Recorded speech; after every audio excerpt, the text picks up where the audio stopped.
हरे कृष्णा. प्रेक्षक हो, आपले गीता जीवनीमध्ये स्वागत आहे. भगवद्गीता जशी आहे तशी, अध्याय 3, श्लोक क्रमांक 33, भाग 2. तर प्रेक्षक हो, मागील भागात आपण याच श्लोकावर चर्चा करताना आपल्या इंद्रियांना बळेच नियंत्रित निग्रहित न करता भगवंतांच्या सेवेत लावून कसे शुद्ध करता येते ते पाहिले आणि त्यासाठी आपण काय केले पाहिजे आणि काय नाही यावर आपण आज चर्चा करणार आहोत.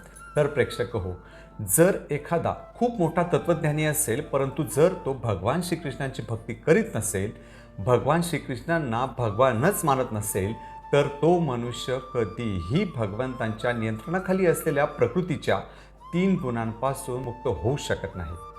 आणि असा स्वतःच बद्ध असलेला मनुष्य दुसऱ्यांच्या मुक्ततेचे कारण बनू शकत नाही. उदाहरणार्थ, जर एखाद्या विहिरीमध्ये 2 मनुष्य बुडत असतील तर एक बुडणारा मनुष्य दुसऱ्या बुडणाऱ्या मनुष्याला वाचवू शकत नाही. म्हणून आपण अशा मनुष्याची शरणागती स्वीकारू नये, तर केवळ भगवान श्रीकृष्णांच्या शुद्ध भक्तांची शरणागती स्वीकारावी, जे त्या विहिरीत बुडणाऱ्या 2 मनुष्यांना वाचवण्यासाठी तिसऱ्या अशा मनुष्याची भूमिका निभावतात, जे पोहूही शकतात आणि त्या 2 मनुष्यांना वाचूही शकतात. कारण भगवंतांचे शुद्ध भक्त तसेच असतात. ते 3 गुणांच्या पूर्णपणे परे असतात, मुक्त असतात. उदाहरणार्थ, डार्विनच्या सिद्धांतामध्ये माकडांपासून मनुष्य विकसित झाला ही गोष्ट शाळांमध्ये शिकविण्यात आली आणि त्या गोष्टी पाठ करून मुलांनी परीक्षाही दिल्या आणि नंतर डार्विनचा सिद्धांत चुकीचा आहे हेही सिद्ध झाले. परंतु येथे समस्या अशी आहे की जेव्हा एखादा शास्त्रज्ञ काही सांगतो तेव्हा लोक त्याच्यावर डोळे झाकून विश्वास ठेवतात, जरी ते चुकीचे असले तरी किंवा त्याच्यामध्ये वेळोवेळी बदल करण्यात आले असले तरी. परंतु हेच लोक वैदिक शास्त्राला मात्र मानण्यास तयार नसतात, ज्याच्यामध्ये आत्तापर्यंत कोणत्याही प्रकारचे बदल करण्याची आवश्यकताच भासली नाही. उदाहरणार्थ, जेव्हा ऋग्वेदामध्ये सांगण्यात आलं की पृथ्वी सूर्याच्या भोवती फिरते, सूर्य पृथ्वीभोवती फिरत नाही, तेव्हा हे शास्त्रज्ञ असे मानत होते की सूर्यच पृथ्वीच्या भोवती फिरतो, पृथ्वी सूर्याभोवती फिरत नाही. परंतु नंतर त्या शास्त्रज्ञांना लक्षात आलं की पृथ्वी सूर्याभोवती फिरते. अशा प्रकारे खूप साऱ्या गोष्टी आहेत की ज्या वैदिक शास्त्रामध्ये अगदी तंतोतंत दिलेल्या आहेत, परंतु त्याला न मानता लोक आधुनिक शास्त्राला मानतात. परंतु जे भगवंतांचे भक्त असतात ते मात्र वैदिक शास्त्राला मानतात. त्यांना हे माहीत असते की भगवद्गीतेमध्ये जे लिहिलेले आहे ते ज्ञान आजही सत्य आहे, उद्याही असणार आहे आणि कोणत्याही युगामध्ये ते व्यावहारिक आहे. म्हणून कोणीही श्रीकृष्णांची शरण ग्रहण न करता या मायेच्या जंजाळातून मुक्त होऊ शकत नाही. प्रेक्षक हो, असे अनेक तथाकथित अध्यात्मवादी आहेत जे वरकरणी आपण ज्ञानामध्ये बरेच प्रगत आहोत असे दर्शवितात. त्यांनी शास्त्रांचे ज्ञान प्राप्तही केलेले असते आणि खूप उत्कृष्ट असे ते प्रवचनही देत असतात. लोक त्यांना मान सन्मानही देत असतात, पण आंतरिकदृष्ट्या ते प्राकृतिक 3 गुणांच्या पूर्णपणे अधीन झालेले असतात. उदाहरणार्थ, एकदा एक प्रवचनकार त्यांच्या प्रवचनामध्ये तामसिक आहार वर्ज करावा याबद्दल सांगत होते. त्यांनी त्या प्रवचनामध्ये वेगवेगळी उदाहरणे देऊन लोकांना पटवून दिले की तामसिक आहार आपल्या शरीरासाठी कसा घातक असतो आणि तो आपल्या चेतनेवरही कसा विपरीत परिणाम घडवतो. त्याचे ते प्रवचन सर्वांना आवडले. सर्वांनी जोरजोरात टाळ्यांचा कडकडाटही केला आणि प्रवचन संपले. प्रवचनानंतर सर्व भाविकांनी त्यांच्याजवळ येऊन त्यांचे खूप खूप कौतुकही केले आणि तामसिक आहार वर्ज करण्याचा संकल्प त्यांना बोलून दाखवला. त्यानंतर ते प्रवचनकार त्यांच्या घरी गेले.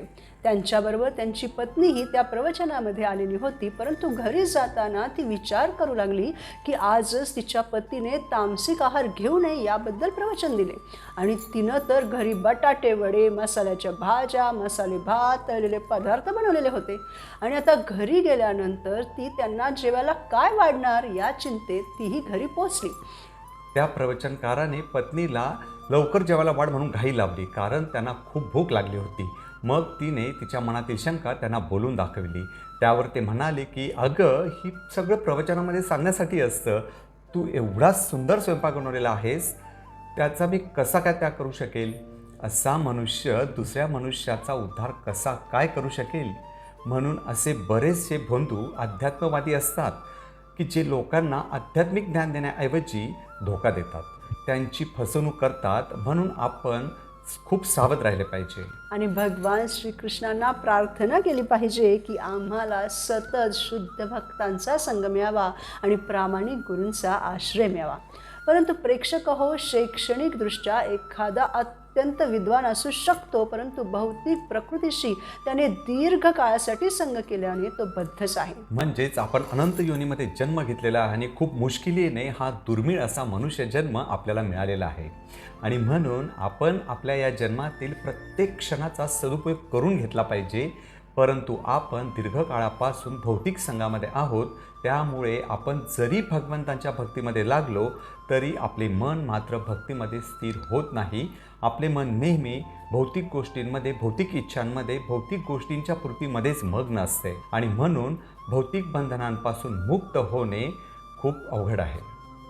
मग भले आपण कितीही मोठे विद्वान असू. उदाहरणार्थ, एकदा एक शेठजी होते आणि त्यांना 4 मुलं होती. ते शेठजी अतिशय कष्टाळू होते आणि ते सतत त्यांचे पैसे कसे वाढतच जातील याबद्दलच विचार करत असत आणि वेगवेगळे व्यवसाय उघडीत असत. त्यांचं वय झाल्यानंतर त्या 4 मुलांनी त्यांना बळेच एका साधूबरोबर 4 धाम यात्रेला पाठवलं. तेव्हा शेठजी गेले खरे, परंतु त्यांचं सर्व लक्ष त्यांच्या व्यवसायामध्येच होतं. त्या साधूंनी त्या शेठजींना सर्व धार्मिक स्थळांवर फिरवलं, भगवंतांचं दर्शन घडवलं, भगवंतांचा प्रसाद खाऊ घातला. परंतु ते शेठजी काहीही बोलत नव्हते. त्यानंतर मग त्या साधूंनी शेवटी त्या शेठजींना गंगा किनारी नेलं. तेथे खूप साऱ्या चिता जळत होत्या. ते दृश्य पाहून शेठजी अचानक ढसाढसा रडू लागले. त्या साधूंना वाटलं की या शेठजींना त्या जळणाऱ्या चिता पाहून विरक्ती आली की काय, म्हणून त्यांनी त्यांच्या रडण्याचं कारण विचारलं. त्यावर ते शेठजी उद्गारले की इतके व्यवसाय मी केले, परंतु ते व्यवसाय कधी ना कधीतरी संपणारे होते, त्या गरजा कधी ना कधीतरी संपणाऱ्या होत्या. पण माझ्या हे लक्षात का नाही आलं की या जगामध्ये जन्मलेला प्रत्येक मनुष्य मरणार आहे आणि त्याला जाळण्यासाठी लाकडं लागणार आहेत. मग मी लाकडाचा व्यवसाय का केला नाही? प्रेक्षक हो, अशा प्रकारे आपण कितीही मोठे विद्वान असलो तरी भौतिक बंधनांपासून मुक्त होणं खूप अवघड आहे. म्हणून या भौतिक प्रकृतीपासून मुक्त होण्याचा एक मात्र सोपा उपाय म्हणजे आपण प्रामाणिकपणे भगवंतांची भक्ती केली पाहिजे, भगवंतांच्या भक्तांचा संग केला पाहिजे. म्हणजे भौतिक जंजाळातून आपण मुक्त होण्यास कृष्ण भावनाच आपल्याला सहाय्यकारक ठरते. परंतु पूर्णपणे कृष्ण भावना भावित झाल्याविना मनुष्याने आपल्या नियतकर्मांचा त्याग करू नये. उदाहरणार्थ, अर्जुन हा क्षत्रिय होता आणि त्याचं कर्तव्य होतं युद्ध करणं, परंतु ते सोडून अर्जुन संन्यासी बनू इच्छित होता. तेव्हा श्रीकृष्णांनी अर्जुनाला सांगितलं की तू तुझ्या क्षत्रिय धर्माचा त्याग करू नकोस आणि कृष्ण चेतनेमध्ये राहून युद्ध कर. श्रीकृष्णांचे स्मरण करीत श्रीकृष्णांवर आश्रित राहून, श्रीकृष्णांच्या इच्छेवर आश्रित राहून युद्ध कर. श्रीकृष्णांच्या इच्छेवर आश्रित राहणे म्हणजे काय? तर प्रेक्षक हो, या भौतिक जगातही प्रत्येकाचे आपापल्या भविष्यासाठी वेगवेगळे नियोजन असते, परंतु सर्वात उच्चतर नियोजन असते श्रीकृष्णांचे आणि त्यांचीच योजना आपल्यासाठी ही सर्वश्रेष्ठ असते. ज्याप्रमाणे श्रीकृष्णांच्या इच्छेनुसार वारा वाहतो, श्रीकृष्णांच्या इच्छेनुसार सूर्य उगवतो, मावळतो, प्रकाश येतो, अंधकार नष्ट होतो, म्हणून आपणही श्रीकृष्णांच्या इच्छेवर आश्रित राहण्यासाठी प्रयास करीत राहिले पाहिजे. कोणीही अचानकपणे नियतकर्मांचा त्याग करून कृत्रिम रीतीने तथाकथित योगी किंवा अध्यात्मवादी होऊ नये. उदाहरणार्थ, प्रत्येकाला आयुष्यामध्ये वेगवेगळ्या जबाबदाऱ्या आहेत. जसे पतीच्या काही जबाबदाऱ्या आहेत, पत्नीच्या काही जबाबदाऱ्या आहेत इत्यादी. आणि या जबाबदाऱ्या पार पाडत असताना दुःखही आहेत. आणि या दुःखांपासून, जबाबदाऱ्यांपासून पिच्छा सोडण्यासाठी जर कोणी अचानक सर्व काही सोडून निघून गेला, तथाकथित योगी बनला, तर त्याने कुठल्याच प्रकारचा फायदा त्याला होणार नाही. कारण त्याचे मन तर श्रीकृष्णांप्रती पूर्णपणे शरणागत नाही आणि बाह्यदृष्टीने जरी त्याने केवळ त्याचा वेश बदलला तरी त्याच्या आंतरिक इच्छा तशाच राहणार आहेत. भौतिक इच्छांच्या ज्वाला त्याला जाळून राख करणार आहेत. प्रेक्षक हो, संत मीराबाईंना या भौतिक जगाप्रती पूर्ण विरक्ती होती. त्यांनी त्यांचे हृदय श्रीकृष्णांना पूर्णपणे समर्पित केले होते आणि त्या श्रीकृष्णांच्या भक्तीमध्ये सतत मग्न होत्या, आनंदी होत्या. संसारापासून विरक्त होणे म्हणजे आपली जी भोग करण्याची प्रकृती आहे त्या प्रकृतीपासून विरक्त होणे होय, घर सोडणे नव्हे. प्रेक्षक हो, आपण ज्याही कोणत्या स्थितीत आहोत, जसे की आपण गृहस्थ आहोत, कोणी खूप गरीब आहे, कोणी खूप श्रीमंत आहे, आपण भारतात आहोत किंवा परदेशात आहोत, कोणत्याही स्थितीत आपण कोणतेही कार्य करीत असताना श्रेष्ठ मार्गदर्शनानुसार, म्हणजे जे भगवंतांचे प्रामाणिक भक्त आहेत त्यांच्याकडून भक्ती करण्यासाठी आपण प्रशिक्षण घेतले पाहिजे. भक्ती ही कोणत्याही परिस्थितीवर अवलंबून नाही.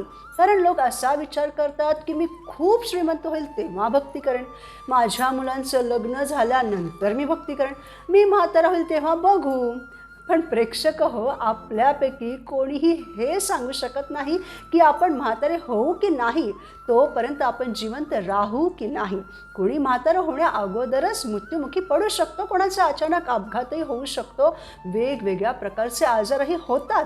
म्हणून जेव्हा केव्हा आपल्याला हे ज्ञान मिळेल की आपण वेळ वाया न घालवता भगवान श्रीकृष्णांची भक्ती केली पाहिजे, मग तेव्हा कोणत्याही प्रकारची स्थिती असली तरी आपण ती केलीच पाहिजे.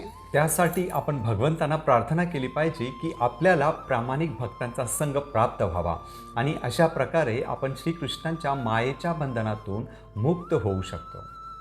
म्हणून प्रेक्षक हो, जीवनात आनंदी राहण्यासाठी आपण कृष्ण भावना भावित झाले पाहिजे आणि भौतिक जंजाळातून मुक्त झाले पाहिजे. पुढील भागात आपण भगवद्गीतेच्या 3ऱ्या अध्यायातील पुढील श्लोकांवर मनन करू. भौतिक जगतात राहूनही भौतिक प्रकृतीशी संग न करता भगवंतांच्या शुद्ध भक्तांशी संग करूयात. मायाशक्तीच्या तावडीतून मुक्त होऊयात. धन्यवाद. हरे कृष्णा.